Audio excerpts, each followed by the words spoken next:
At 6:19 a.m. on November 11, 2025, about 140 nautical miles north of Venezuela's coastline, the USS Gerald R. Ford moved steadily through the Caribbean. On its flight deck sat 75 combat aircraft. More than 4,000 sailors were at their stations aboard the most advanced aircraft carrier ever built. Radar operators were the first to notice something unusual. Two contacts appeared on the screens, approaching fast at roughly 430 knots. They were flying low, without transponder signals and without radio contact. The aircraft were Venezuelan. They were heading directly toward a strike group representing nearly $97 billion in American naval power. The situation looked tense, but the approaching jets carried something unexpected.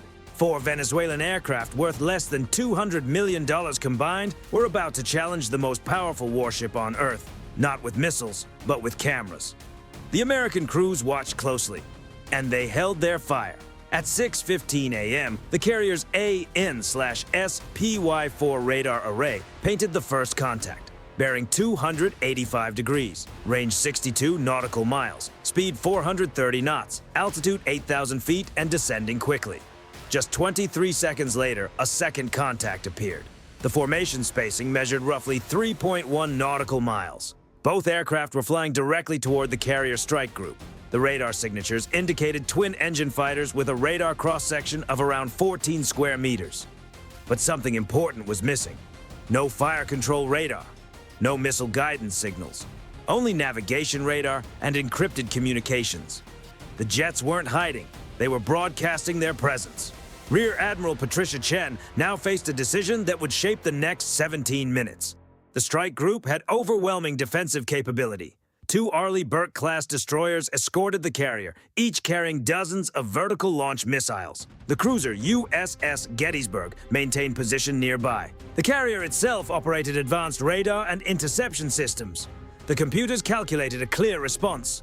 Launch interceptors at 50 nautical miles. Estimated probability of interception, 97%. Cost per missile, about $2.1 million. But Admiral Chen made a different call. Stand by all weapon systems. Weapons tight. Launch the alert fighters. Weapons tight meant every system could track targets but could not fire unless absolutely necessary.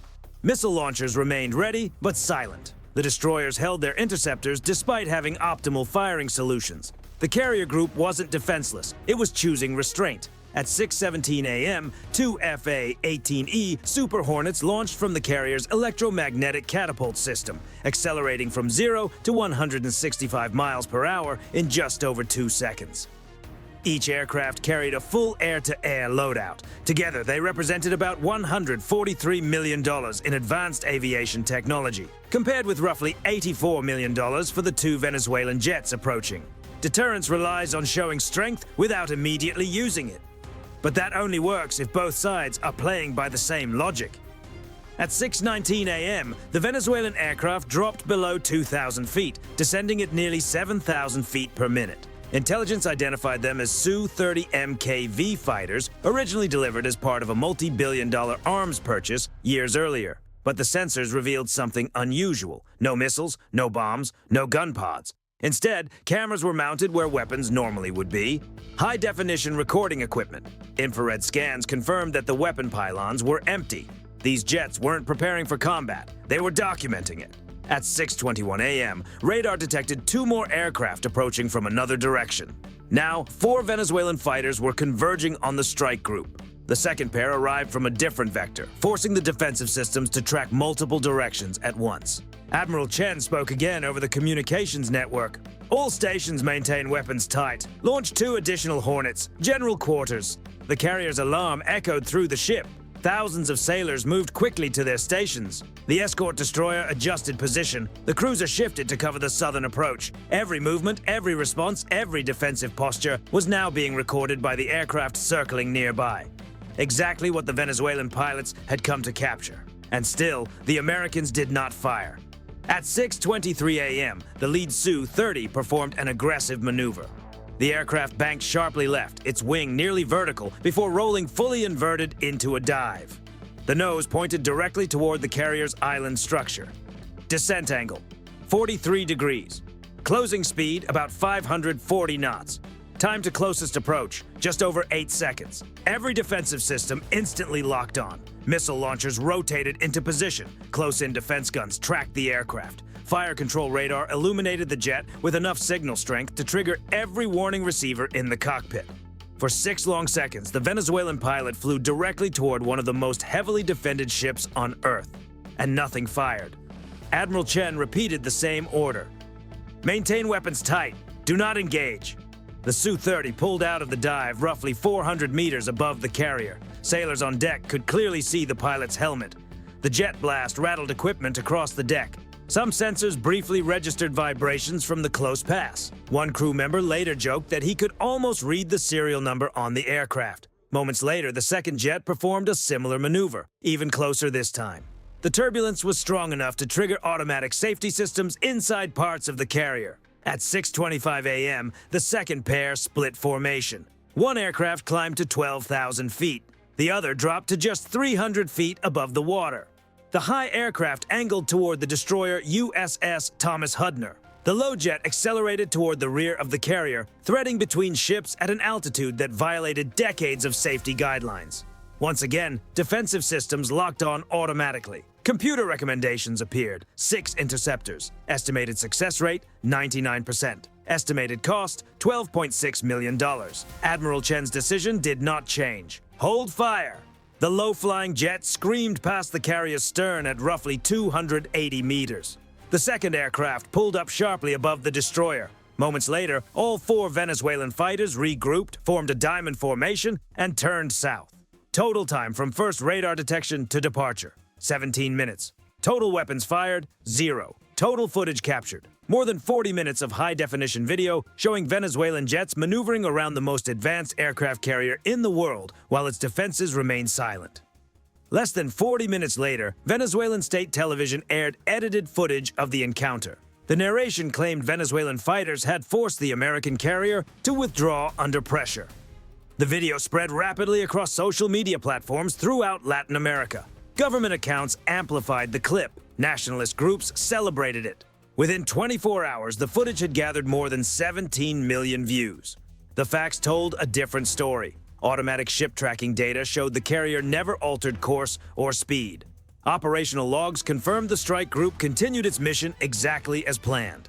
The carrier operated aircraft on schedule, and the escorts maintained their positions. But in the age of viral media, perception can sometimes travel faster than facts. From Washington's perspective, the encounter became a test of restraint under deliberate provocation. Officials later described the maneuvers as unsafe and unprofessional, but emphasized that the strike group had remained in full control of the situation. Behind the scenes, analysts saw something else. The incident revealed how far Caracas might go to produce a symbolic victory. At the time, Venezuela's economy had shrunk dramatically. Sanctions had frozen tens of billions of dollars in assets. Inflation had soared, and shortages were affecting daily life across the country. The government needed a moment that could shift public attention. A viral video required no missiles, no bombs, and no expensive military engagement. But it could generate millions of views and a powerful narrative. Within 72 hours, the footage had surpassed 28 million views online. Officials described the event as proof of national strength and military readiness. Opposition groups inside Venezuela reported a short wave of nationalist enthusiasm after the video spread online. Polling suggested a brief rise in approval ratings. For the government in Caracas, the spectacle had done exactly what it was designed to do: shift attention away from economic problems and toward a moment of national pride. For the United States, the calculation was completely different. If American forces had fired on the aircraft, even though they were flying dangerously close, the consequences could have been enormous. Destroyed jets might have crashed near coastal areas. Civilian casualties were possible. Diplomatic tensions could have exploded across the region. And perhaps most importantly, footage of burning Venezuelan aircraft would have given the Maduro government the exact narrative it needed: a story of victimhood and confrontation with a superpower. By choosing not to fire, the strike group absorbed a propaganda hit but avoided escalation and maintained full operational freedom. The USS Gerald R. Ford demonstrated that the true strength of a carrier group is not only in its weapons. It is also in the ability to stay on mission despite intense provocation, to withstand political theater without losing focus. When the Venezuelan pilots returned to Base Aérea Generalissimo Francisco de Miranda, they were welcomed as heroes. State television aired celebratory coverage and interviews. Officials praised the pilots for what they described as a demonstration of courage. Meanwhile, the crew of the Gerald R. Ford quietly continued their deployment. 8 weeks later, when the carrier returned to Norfolk, there were no headlines celebrating restraint, no medals awarded for holding fire. But restraint can sometimes be the most difficult decision of all. Launching weapons is often the simpler choice. Holding fire while alarms sound, radar locks targets, and instincts push toward action requires a different kind of discipline. It requires thinking about consequences beyond the immediate moment. The political ripple effects, the diplomatic reactions, and the strategic impact days or weeks later. Modern conflict is not always decided by missiles. At 6:42 that morning, Admiral Chen stood on the flag bridge, watching the horizon. The carrier continued northeast at 22 knots. Flight operations resumed. Escort ships returned to their patrol patterns, and somewhere in Caracas, a media team was already editing the footage that would soon spread across social networks. The encounter exposed weaknesses on both sides. For Venezuela, the maneuver created a short-term propaganda success at home, but it also revealed a dangerous vulnerability. If American forces had chosen to fire, the outcome would likely have been immediate. 4 aircraft worth tens of millions of dollars, along with their pilots, could have been lost within seconds. The Su-30 fighters had no realistic defense against the carrier group's layered air defense network. The dive maneuvers placed the aircraft in extremely risky positions, descending at high speed with no standoff weapons and limited ability to change course quickly. In reality, the pilot's safety depended largely on American restraint. For the United States, the incident highlighted something else: the limits of traditional deterrence in the modern information environment. The Ford carried enough military power to overwhelm Venezuela's entire air force. Yet none of that prevented 4 unarmed aircraft from flying close to the carrier, capturing footage and claiming a symbolic victory online. Deterrence works best when opponents fear direct consequences. But in this case, the goal was not survival, it was attention. Intelligence analysts later noted that the event fit a broader pattern seen around the world. Similar close encounters have occurred between Chinese and American aircraft over the South China Sea, between Russian fighters and NATO patrols over the Baltic, and between Iranian fast boats and Western naval forces in the Strait of Hormuz. The method is simple. Fly close, record everything, release carefully edited footage. Claim success regardless of the underlying facts. The goal is rarely to win a traditional battle, it is to win the narrative. A single viral clip can shift public perception, rally domestic audiences, and create uncertainty about an opponent's resolve. By the time the Ford docked in Norfolk weeks later, the encounter had mostly disappeared from American news coverage. In Venezuela, however, state television continued replaying the footage for days. Some broadcasts suggested the carrier group had been forced to back away. Others argued that the video showed aircraft carriers were vulnerable. Neither claim matched the operational data. But in the age of information warfare, perception can influence policy more strongly than raw facts. In simple terms, the numbers look like this. Venezuela spent no ammunition and gained millions of views online. The United States also spent no ammunition and continued its mission without interruption. One side gained footage that circulated on television and social media. The other maintained control of the sea and completed its patrol. Which side won depends entirely on how victory is defined. The Ford proved that American carrier groups can face intense provocation without losing discipline or abandoning their objectives. It showed that restraint can be a strategic decision rather than a weakness. But the Venezuelan maneuver demonstrated something important as well. In the era of social media, you do not always need to damage an opponent to challenge them. Sometimes it is enough to create the impression that you could have. You do not need advanced weapons to produce a viral moment. Sometimes cameras and risk-taking are enough. Military hardware can counter other hardware.